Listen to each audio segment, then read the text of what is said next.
Hey, everybody, we got a great one today, for a change. Dr. Anthony Fauci, the head of NIAID, of course, is part of the National Institutes of Health. I worked with Dr. Fauci when I was in the Senate. I was a member of the HELP Committee, Health, Education, Labor, and Pensions. He testified before us a number of times. Also, I worked with Dr. Fauci during Ebola. Minnesota, you probably don't know, is home to a lot of Liberian Minnesotans. So we had a lot of air traffic between MSP, Minneapolis-St. Paul Airport, and West Africa.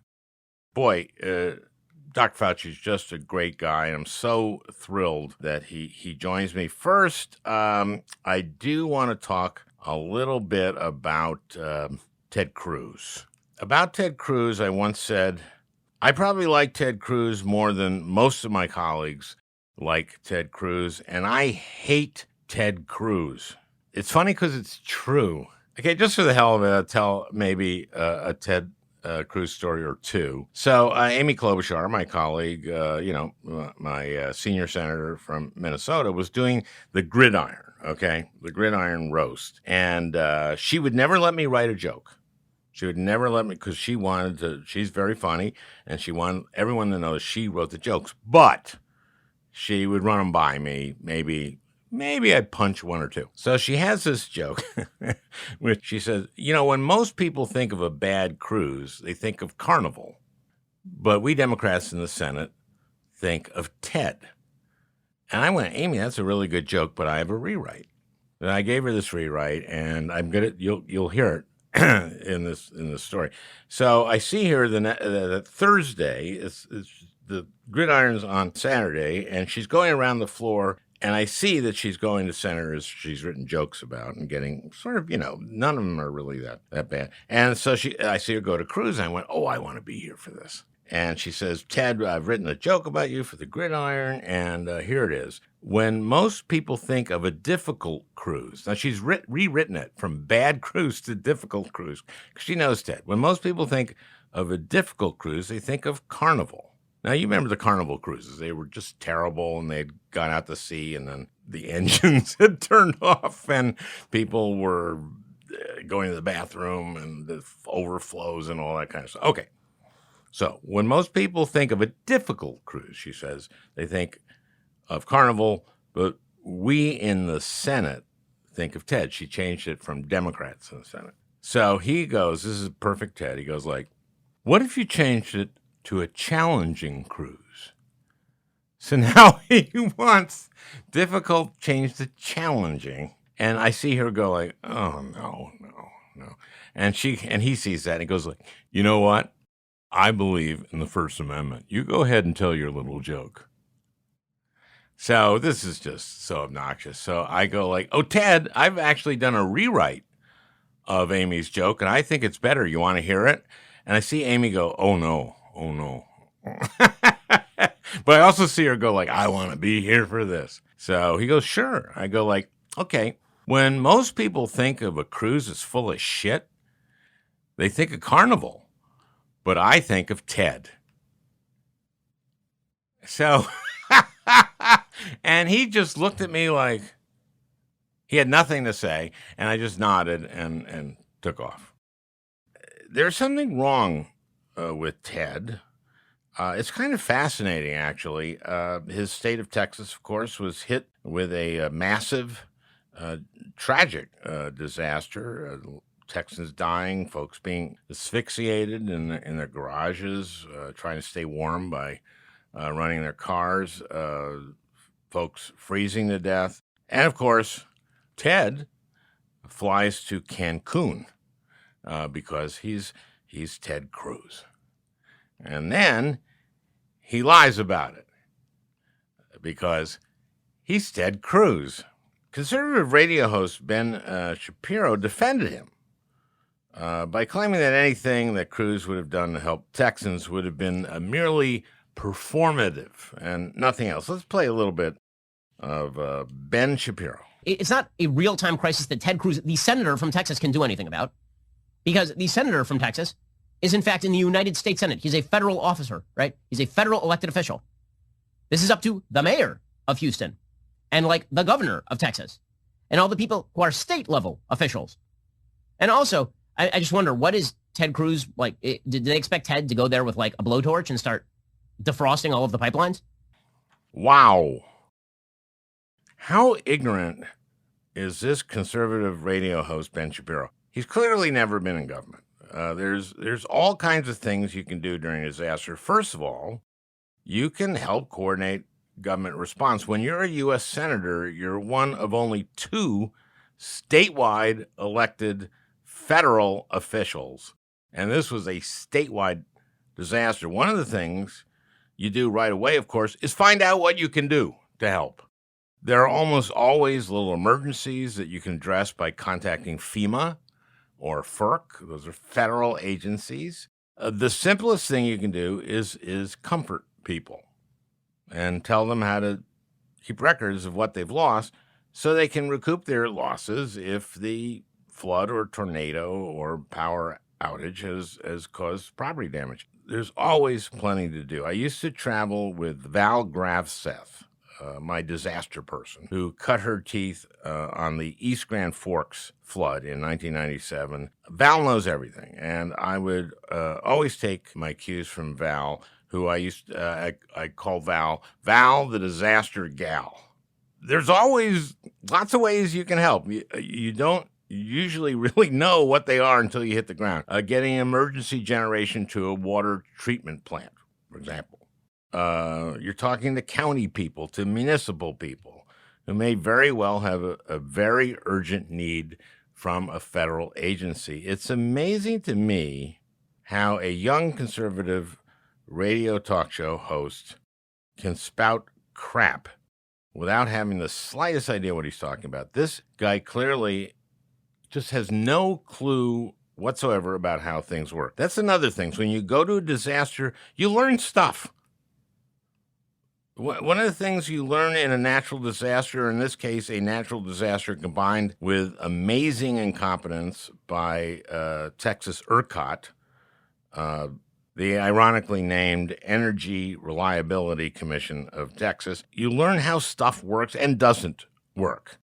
And if you're on the Energy Committee, like I was, you apply what you learn when you're talking energy policy with the Secretary of Energy, just to get an understanding of how to do things like harden power generation assets so this doesn't happen again. And it's handy to know this stuff in hearings, and it's handy to know this stuff when you're passing legislation.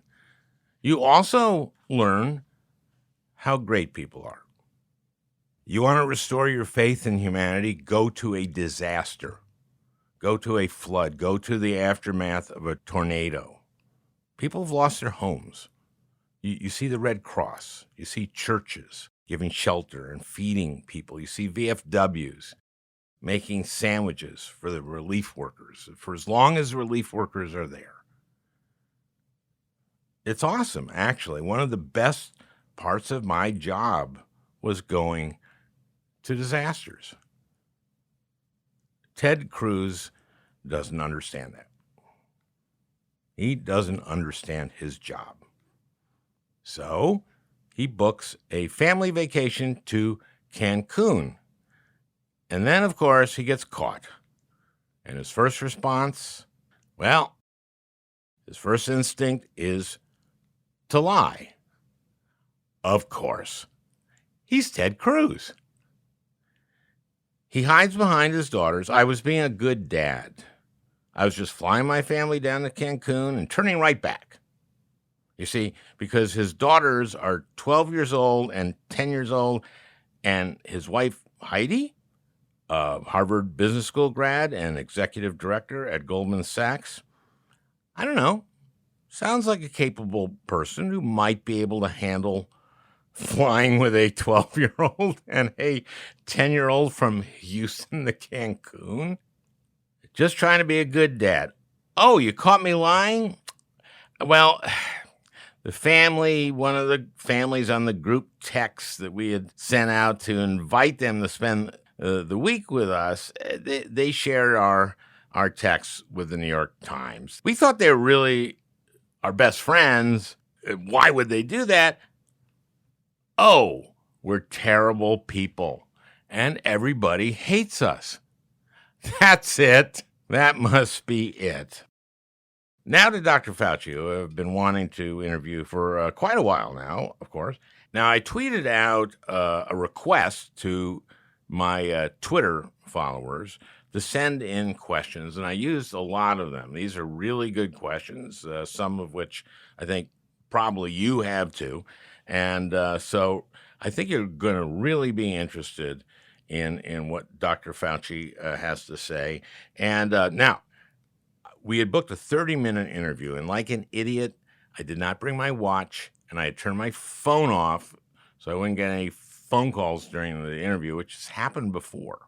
That's happened before, as you know, as you probably have heard. And you know my line when my phone goes off while I'm interviewing someone. I always say, I keep my phone on because I need a liver.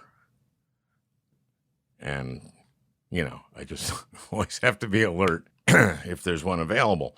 But anyway, so I've learned to turn my phone off. We had booked a 30-minute interview, and at the 30-minute mark, or just before, I started to ask another question, which was how we're going to reopen the schools, which has a long answer. That's going to be a long answer. And right at that moment, his guy, because he's incredibly busy. His guy says, okay, this will be the last question. And I realized I was at the 30-minute mark. And I then said, you know what? I want to be the guy who honors the 30-minute thing because I want to get another interview. And then Dr. Fauci said, okay, we'll give you another one. So I think you're going to enjoy this and also get a lot of it. I think you're going to be really interested in what my guest has to say, for a change.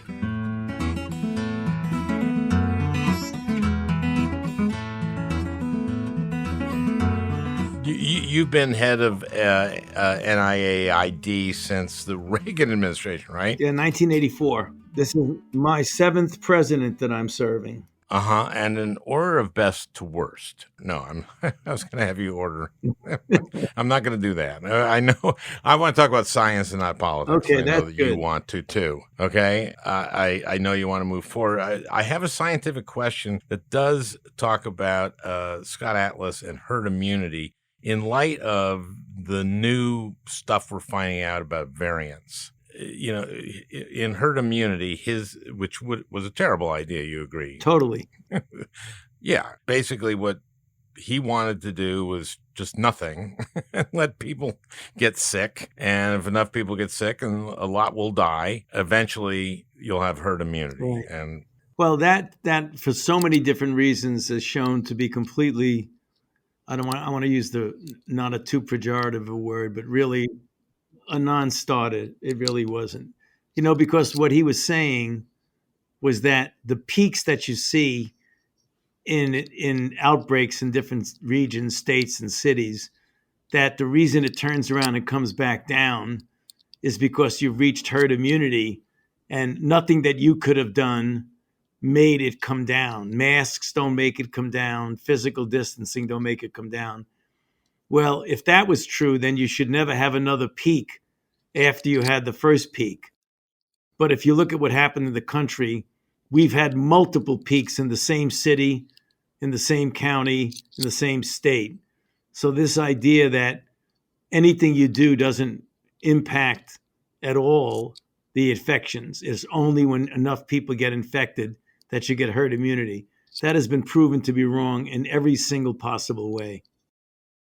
Now, in light of the new variants, even if you had achieved that herd immunity, which would have been a disaster in terms of how people died, et cetera, am I right in understanding that people who've gotten COVID earlier now could maybe get the new variant? Yes. In fact, there's evidence from South Africa that previous infection with the original viral strain and recovery from infection did not protect you at all from getting reinfected with the variant strain. Very, very clear data from South Africa in that regard.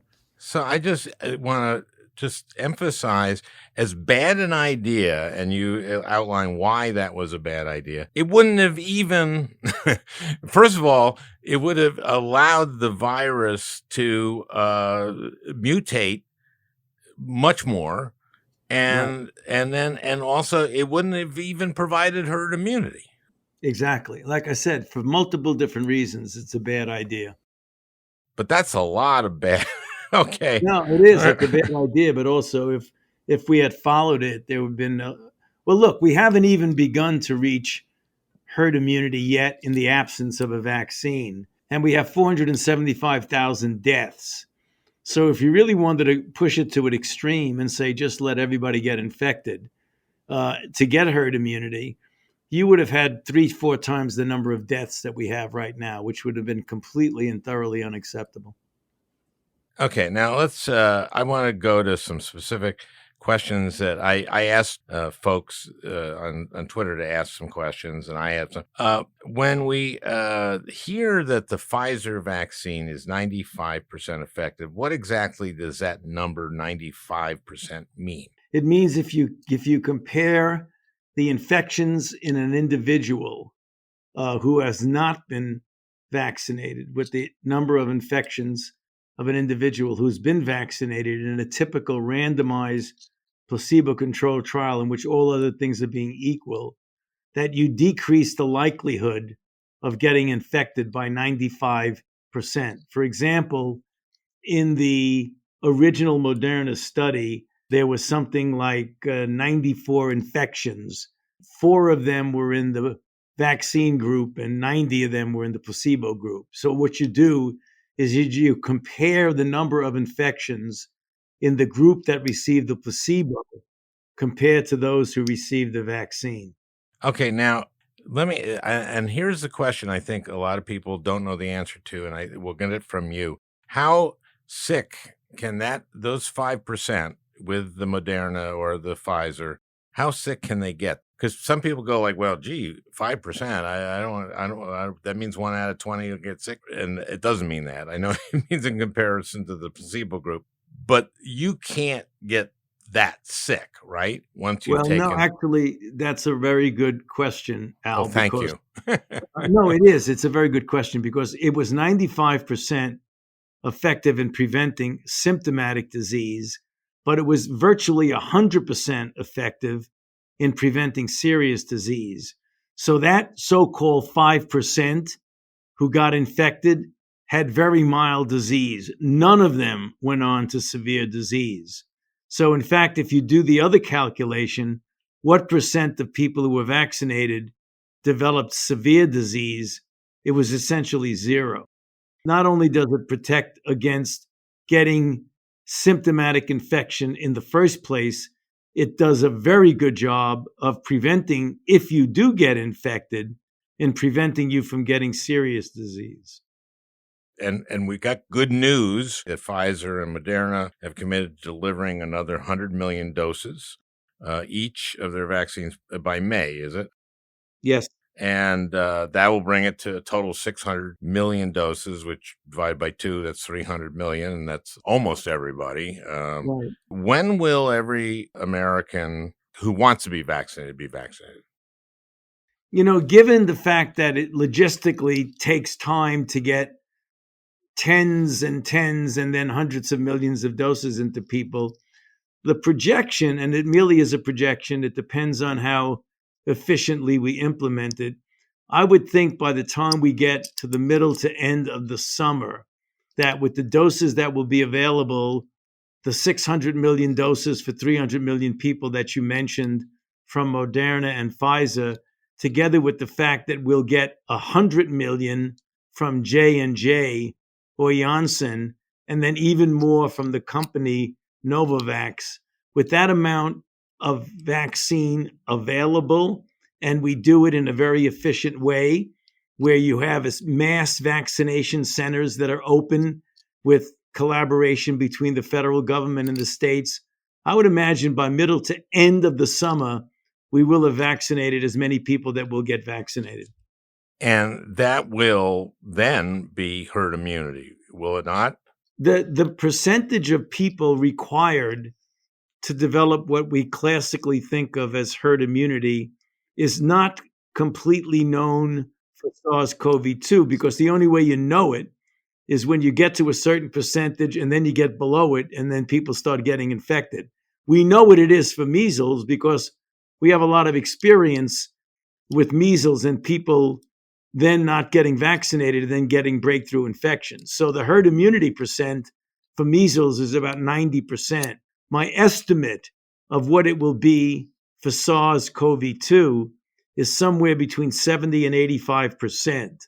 So if we can get 70 to 85% of the population vaccinated, I believe that we will have herd immunity for COVID-19. Is the number of people who don't want to get vaccinated, is that going down? Fortunately, it is going down. When you did a survey in May, there was close to, 40 to close to 50% of the people had some degree of hesitancy or reluctance or question. Right now, it's improved greatly so that well over 60%, maybe even closer to 70% of people said they would seriously consider getting vaccinated. Well, that's good news, but we want to get higher if we can. Andy Slavitt, who's a senior advisor now on the Corona Task Force to the president, talked about the importance of getting the vaccine to those who are most vulnerable, people of color, the poor, essential workers who can't take off work to drive 100 miles and may not have a car to get vaccinated. Are we going to be focused a lot on that? Yes. The Advisory Committee on Immunization Practices is the group that advises the CDC as to what the prioritization of getting people vaccinated are. The CDC almost invariably follows their recommendations. So when you have vaccine on day one, that's enough for everybody. You don't really need prioritization. You just vaccinate anybody and everybody who comes along. But in the situation that we were faced with and are still to some extent faced with, you have to prioritize. So the prioritizations were phase one would be first to healthcare providers and to people who are occupants of nursing home and long-term care facilities. And they're done or they're done? Close to done. Some regions have done a good job in getting the overwhelming majority of these people vaccinated. In some areas, they haven't done as well. So we really got to get that done. But they've moved on to phase 1B, which is people with essential jobs out in society, teachers, grocery store workers, the people who make society run, as well as the elderly, 75 or age or over. The next phase is going to be people who are younger but who have underlying conditions, namely comorbidities, which make them more at risk for severe disease once they get infected. And then you get to the last group, which is essentially everybody and anybody who wants to get vaccinated. Are there people who who can't be vaccinated because of some condition they have? Very, very few contraindications. Since this is not a live attenuated vaccine, there are almost no safety issues, even if you're immunosuppressed or if you're on various therapies like steroids for autoimmune disease or for allergic diseases. The one group that they say don't vaccinate, just wait till they recover, are those people who are on intensive chemotherapy and the level of their white cells and their immune system is so low that it wouldn't make any sense to vaccinate them. You want to wait till they recover their immune competence. But people, for example, who have autoimmune diseases, who are on glucocorticoids or on monoclonal antibodies to block their immunological response, you should definitely vaccinate those people. There's not a safety issue there. The only issue is that you might not induce as robust an immune response as if their immune system was intact. You may get a less than optimal response, but less than optimal is better than no response at all, which is the reason why we recommend that those people do get vaccinated. Okay, let me ask you the number one question that I got from folks. now that I've been vaccinated, can I see my grandchildren? That's a good question. It depends if your grandchildren, who they likely would not be vaccinated because children are not getting vaccinated yet. What's going to happen, Al, is that as you get into a situation that more and more people get vaccinated, when you have two people who are fully vaccinated, that's going to be the more relevant question. So I'm vaccinated. My daughter, who lives in New England, she's vaccinated. When she comes in to see me, does she have to quarantine for 10 days the way they used to? Or does she need to wear a mask when we're together? Or can I give her a hug when I see her? And the answer right now, although there are no recommendations, will likely be yes when you get both people vaccinated. There hasn't been any official determination from the CDC about that. The one determination that they have made is that if you're vaccinated, that within a 3-month period, if you come into contact with someone who's documented to have SARS-CoV-2 infection, you don't need to go into quarantine the way you had it before. But if you're vaccinated, but the other person is not, you still have to have the precautions of mask wearing, physical Because you distancing. can give it to them.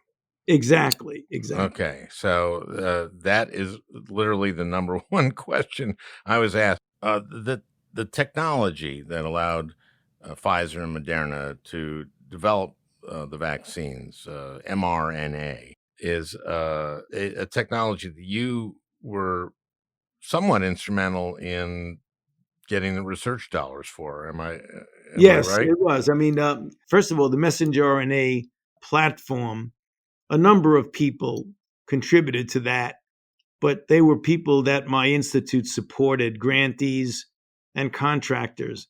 The using of the spike protein in the right, correct conformation, which is critical to getting a maximum immune response, was actually worked out right here at the NIH by my group at the Vaccine Research Center, Barney Graham and his colleagues. That particular spike protein conformation is used in virtually all of the vaccines that are currently being used, except for one.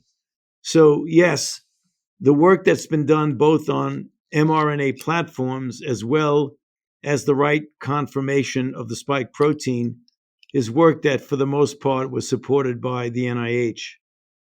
And that has enabled them to come up with a vaccine in 9 months. Well, I think the truth of the matter is that the long-term support of basic and clinical biomedical research that has spanned multiple administrations and multiple Congresses, the work that the Congress has been extremely generous to the NIH over so many decades. You remember that from your time in the Senate, that in fact we got very good support, and that support led to the basic and clinical biomedical research discoveries that led to these platforms. And how fast will they be able to make vaccines for the variants?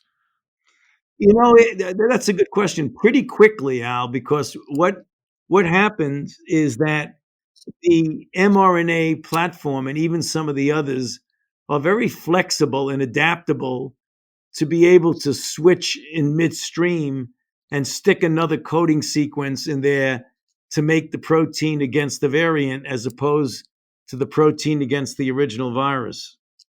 Now, I do an impression of you. You do? Yeah, and it's pre-polyp surgery.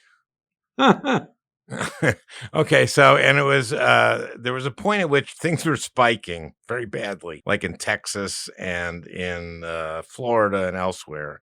And you did a press conference, and so here's my impression, and here's what it was. I was young once too, and I like to have fun, and I understand why you would want to go to a bar, but you have to understand that you can be asymptomatic and infect older people with comorbidities. Good job. Yeah, but that's pre-polyp. Yeah, right. As soon as that polyp came out, my voice changed. Yeah, it was good surgery, and I understand you were out. Did they time something while you were out? remember, remember Oh, that? yeah. They had some discussion about a policy that was a bad policy. They did it while they were saying I agreed to it. And I said, how could I agree to it? I was under general anesthesia at the time that you made that decision. Things are so bad at that point. And I don't want to get into your relationship with the president and the administration, but things were so bad that that was widely thought that they made that announcement while you were literally out. Yeah. Yeah. Strange, strange times. Strange times. So people want to know when they're going to be able to hug each other and kiss each other. Is that going to be after late summer? I again, it's going to be really dependent on a number of factors working right and falling in place. And like I said, if we can get our arms around this and get the overwhelming majority of the people vaccinated and really do get a good blanket or an umbrella of herd immunity, so that by the time we get to the end of the summer and the beginning and mid fall, it is conceivable that we will be able to pull back and relax a number of those stringent public health measures, including things like, when most of the people in a family are vaccinated, you got a very, very low risk of getting infected. I mean, particularly with the 94 to 95% efficacy, then I think you could start to think about returning to normal. Yeah, I don't think, Al, it's going to be the normal that you and I knew before the outbreak. That might take a really considerable period of time, but at least approaching some degree of normality. People want to know this too. They want to know, is that 2 years, 5 years, never? Oh, I don't think it's going to be never. I think 5 years is a little bit too much. I think it might be a little bit more than a year, depending upon how much control we get over those variants. If we can get the level of infection low so that the virus doesn't mutate and evolve very much, and you don't have many more variants that we have to deal with, I think by the end of the year, you could be close to where you want to be. Another question I had, which I thought was a really good question, is when will the entire world be vaccinated? Because talking about getting back to normal, traveling, etc. Where are they in terms of vaccination elsewhere? Where is it looking good and where is it not? Well, again, that's a critical question because that will ultimately impact us here in the United States, even if we do get the overwhelming proportion of our population vaccinated. Because since this is a global problem, you're never free of the global problem unless you solve it on a global level. So if you're talking about getting the whole world vaccinated, that likely will take a couple of years at the minimum.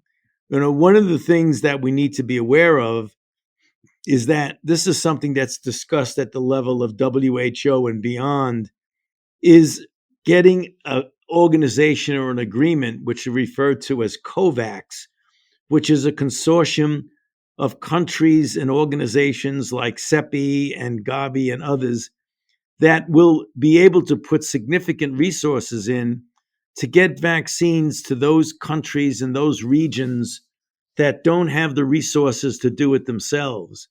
Because if you want to eliminate or at least get a very good control over an infection, particularly a respiratory borne illness that's so easily transmissible, that you've got to do it at a global level. So if you ultimately want to eliminate this, we can't just do it on the rich countries. We've got to get every country to have the opportunity to get their people vaccinated. And what are the prospects of doing that? I think if we get a global commitment from the rich countries that we can do it, remember, we did it with smallpox, we did it with polio, we did it with measles. So there's precedent for that global approach. I think if we realize that it is not only the humanitarian right thing to do, but it's also in our enlightened self-interest, because we'll never feel comfortable to be essentially free from the threat of this unless the whole world is protected. Well, there's a lot of things in our enlightened self-interest that we somehow don't do, but thank God we have an administration that I think kind of philosophically leans in that direction. Speaking of, how about, I heard that the Biden people were a little shocked when they had the handoff at how chaotic things were. Do you have any comment on that? It's tough for me to comment on that, Al, because I was, part of the group, although fundamentally responsible for developing the vaccine, not for the Distributing it. Yeah. responsibility of the distribution. I think what they were referring to is that there was not a really coherent plan of a collaboration and cooperation between the federal government and the states to implement the program for the distribution of vaccines. So it wasn't really a question of the development of a vaccine. That was a roaring success. But the question of how do you get the vaccine into the arms of people, there really wasn't a very coherent plan to do that. Let me ask you a philosophical question. I think in Ebola, I was around for Ebola and worked with you and worked with Dr. Tom Frieden, director of the CDC. Minnesota has a large Liberian population. We led a global effort there. The CDC was in Africa and identified that this was happening. It went in. Our military put hospitals up. We had an international effort there in Liberia, in Africa. It seemed to me that the initial response by the Trump administration was punting it and giving it to the states. I mean, was that wrongheaded? Well, I wouldn't characterize it as wrongheaded, but it was not the way that I would have done it. I've always been an advocate of a very strong cooperation, collaboration, and hopefully a synergy between the federal government and the states. There was an attitude back then that you almost have an exaggerated version of federalism where the states will do things the way they want to do it because of the independence of the states. I think that works well for certain things, but not when you have a common enemy, in this case, a virus, which doesn't know the difference of a border between Louisiana and Mississippi or between North Carolina and South Carolina or New York and Washington State. If you want to get this done right, you have to have a certain degree of commonality of approaches, a consistency of approach, where the federal government helps the states, provides resources, but also provides directions.